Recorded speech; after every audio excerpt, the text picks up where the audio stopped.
I've been in this field for 20 years. But you know what really inspired me to go into this field that many people do not know?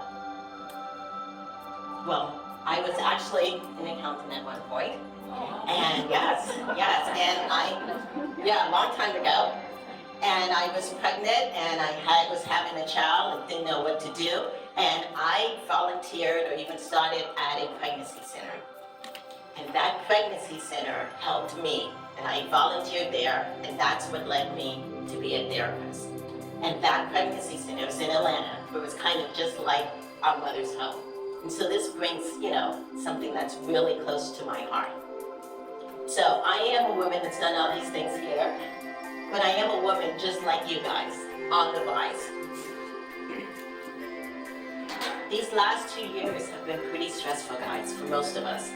We've had grief, loss, trauma, just a variety of different things. And that's happened to me. I've lost a few things in my life, a few people, stuck at home, and it has caused a lot of stress. And with stress, sometimes causes mental health issues. And as women, we take on so many roles. But those roles impact our mental health because we get so overwhelmed. So as humans, we can use our intimate skills. And I know you may be saying, why does she always talk about intimate and intimacy? Where does this all come from? Okay? Well, intimacy, guys, means being connected. Being connected with yourself, with your higher power, whoever you want to call that, and with others. And when we can do that, we can decrease the number of conflicts, anxiety, and depression. And this has definitely been shown to do that. Well, one of the first is, of course, self-intimacy. Most people think, oh, when you're saying self-intimacy, are you just talking about the N-word?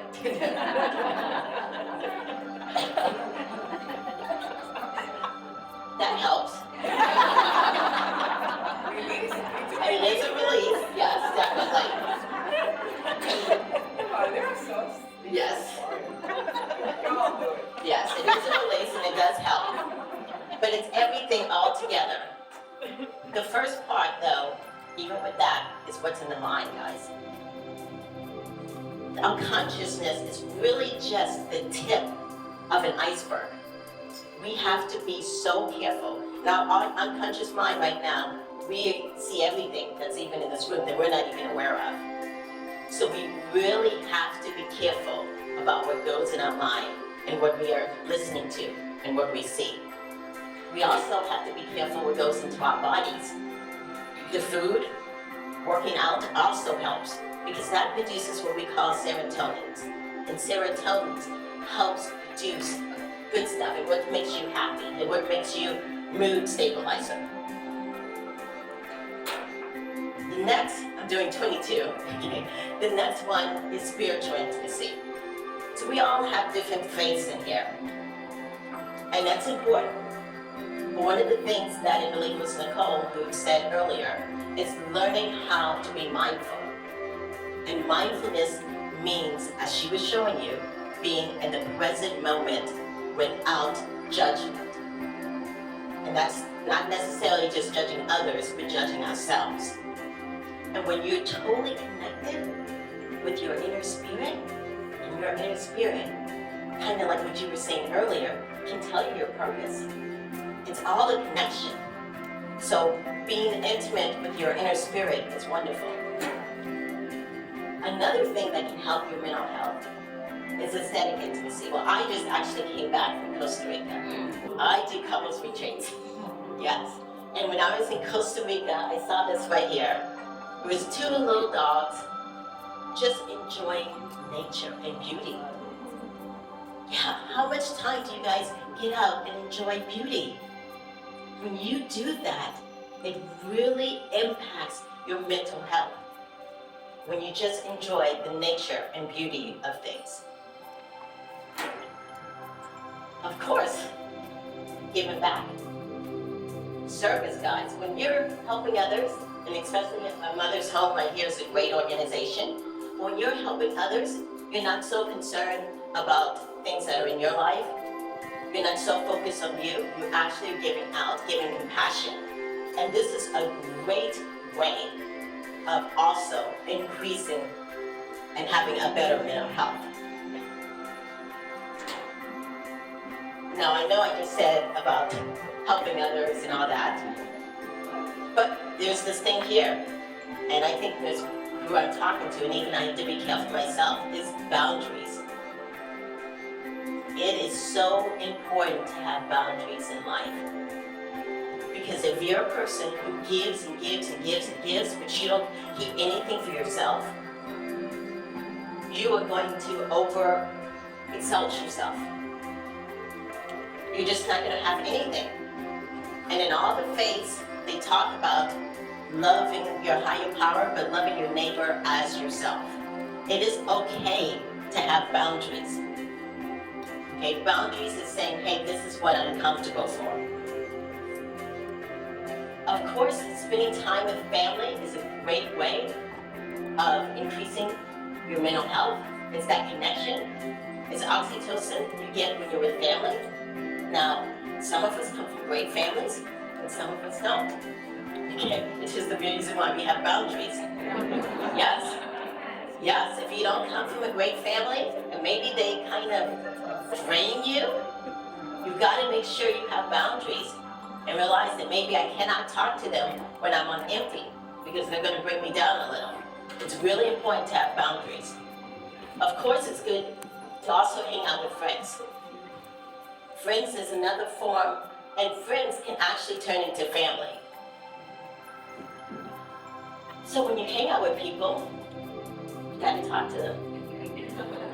Yeah. Communication is key, guys. If you feel like you can't talk and you have stuff inside and you don't release, it's gonna harm you. Now, one of the things that she said, and it's probably my most important thing, is self-talk. And what I mean by self-talk, if you don't remember anything else that I say in any of this, don't ever, ever say anything negative about yourself. Yeah, no. You are going to be with you for the rest of your life. Yeah, but you can't. You cannot say anything negative about yourself.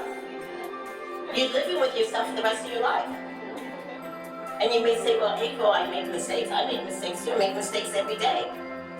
But I'm a work in progress, but I won't ever put myself down. If you don't remember anything else, because how you talk to yourself encourages how other people talk to you. How people treat you, yeah. How you treat yourself is how other people will treat you. So don't ever, ever say anything negative about yourself. Of course, when you communicate with others, you've got to communicate. You can't just hold things in. Holding things in causes diabetes, stress, anxiety. You've got to let things out. But how do you let things out? You start with I. You start with I statements. When you're communicating with people, and if you just go you, that puts the other person in defense mode. So learning how to say I need, I want. You are important. You've got to remember that. Of course, we all have feelings, guys. And sometimes as women, we probably have more than others. And we get all into our emotions. It's okay to feel. It is okay to feel. It's okay to feel angry, pissed off, frustrated, sad, depressed. What we're going to talk about is how we express it. Do not stuff your feelings. Some people think, well, I feel so bad, I may drink and do that. That's the worst. It's about being able to learn how to express it. And when you're expressing feelings, sometimes it may cause conflicts. One way that I tell people when you're so emotional and you need to say something, so many of you and all of us have worked at a job, right? And we've been so pissed off about something, we're about to send an email, we text it out or write it out, and then we stop and we delete it. And we text it, we do it, and then we stop and delete it. You guys need to do the same thing when you're at home. When you're with your partners, or with your family members, and you're really frustrated and you want to say whatever you want to say, sometimes it's best to journal it out. Sometimes, guys, it's best that people get your second, third, or fourth version, not your first version. That first version does need to come out, but maybe it does not need to come out immediately to that person, especially your loved ones. We all know about customer service, guys, right? Yeah. Where do you think we need to have the greatest customer service? You're with yourselves and at home. We're so nice, and we open up the door for strangers and all that, but then when we come home, we just laugh. And that causes conflicts. Now sometimes conflicts are good, because conflicts, just like this cocoon, helps us grow. It does help us grow when we have a conflict. We're going to have conflicts, but it's how we go about resolving them, which is the key. The next thing is forgiveness. Ooh, forgiveness is a tough one. With forgiveness, have you guys this is something most therapists will, if you've been in therapy, they'll tell you, hurting people hurt people. Forgiveness is when you forgive, you release. It's not about the other person. Many times we're in conflict with people, but we really have to look at where are they coming from. They're not intentionally trying to hurt me. Like when you go home, with relationships and couples therapists, and your husband is going all this and that and arguing and stuff, it's really not trying to stab you, okay? Many times he's hurting. Hurting people hurt people. So you cannot be looking for perfection, because nothing in this world is perfect, guys, nothing. You need to think about and looking for empathy. Empathy is the ability to see things from another person's perspective.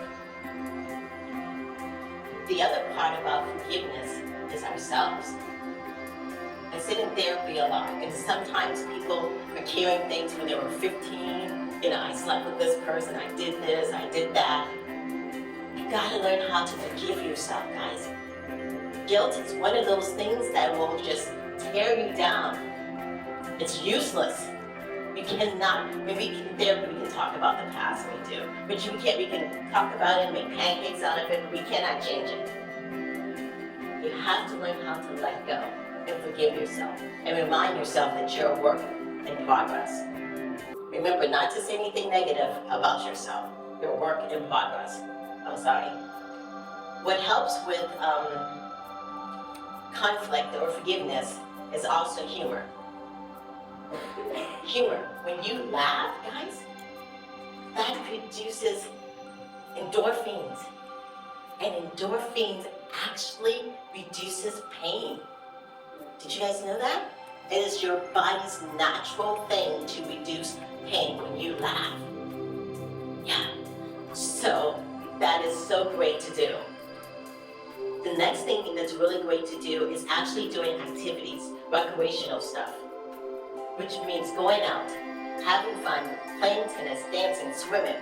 Those things produce endorphins, serotonins, also a variety of good things for you. So it is also one of the great things in working with your mental health. Now this next part is physical intimacy. Do you know how much that's been lacking in the last 2 years? We've been isolated. Yeah, with COVID we're not touching. And when you touch someone, it's great. It produces oxytocin that really makes you feel trusted, safe. So think about these last few years. We haven't felt safe at all. We haven't been touching. Now I know in intimacy, and especially if you have a partner, or even if you don't have a partner, sexual intimacy is also very good. And I know people say, well, I'm so too busy for that, I'm just this and that. But that's also a release. But it's how you go about seeing it. And if you're in a relationship, I don't want you to look at it as a job. The live sessions where women think like, oh my gosh, this is what I have to do. If you think that's what you have to do, please do not do it. Okay? Faking it just does not work well. Okay? You'll be in my office sooner than you think. Okay? It's better to communicate, to talk about it. Another part of intimacy is intellectual, the mind. You guys understand this mind controls everything else? Even what I just talked about, that sexual intimacy, it's all here. Everything is here. This is where, when I talked about those hormones that release good things, it all starts here in the mind. So the other aspect with mental health or with anxiety, depression, is learning things. Whether you're reading, listening to music, listening to podcasts, expanding your intellect. It's because when you expand your intellect, you're providing opportunities for hope. And also providing things to be very creative. And that is important. Because that's what keeps you excited, is being creative and doing things. One of the creative parts of life is work. What is your passion? As she talked about it, figuring out what your passion is critical. But how do you go about doing that? Some people create vision boards. Some people actually spend time spiritually saying, what is my purpose? Because when you have something, you work for, I don't know, most of the day, and you want to enjoy it, or to have something to look forward to. So creating and finding your purpose is very important. One of the few things is, what is you guys' relationship with money? I know many people don't like to talk about money, and it is, especially in the last 2 years, and even as we're in this process with Russia, we're in tight budgets. But if you look at money and you're fearful of it, and you have a lot of anxiety about it, you need to think about reevaluating it. Because it's just going to continue to get worse if you're fearful of it. Some people are afraid to be a success. You know? They just spend, or others hold on. You've got to figure out what is your relationship with money. Because that really has impacted mental health in the last few years. We're coming down to the last few. The last one is gratitude. Look around, ladies. We made it. Do you know how many people did not make it out in 2020 or 2021? Yeah. And there are people now that are in the middle of a war, and we are here. So no matter what's going on in your life, and there's a lot of stuff, we're all dealing with heartbreaks and job loss and increased prices of gas. Be thankful for where you're at, because that can give you peace for today. And know that whatever is today, whatever's going on in your life is going to change, guys. We all know that. Change is something you cannot stop. So be thankful for where you're at. And the last thing, of course, is awareness. Now, just like you guys go and get your breast checked, for breast exam and all this others, check up, and you check out for cars and all that, think about getting a mental health check. Okay, whether that means you actually go to see someone, or you just check in with yourself and see, hey, how am I talking to myself? Am I making my goals? Am I doing this? Am I actually showing up in my friendships, in my household? Am I feeling connected? And if you're not, there's help out there, guys. There's, of course, a suicide prevention line, and there's also a variety of other stuff. I have a practice. You can always look me up. I have a podcast. But there's tons of other therapists and other people out there. There's help out there. My goal is to help you guys know the importance of being connected with yourself, with your higher power, whoever you call that is, and with others. And when you are connected, truly connected, then you're not sitting there worried, anxious, and depressed. Then you can be and continue to be that woman in the rise.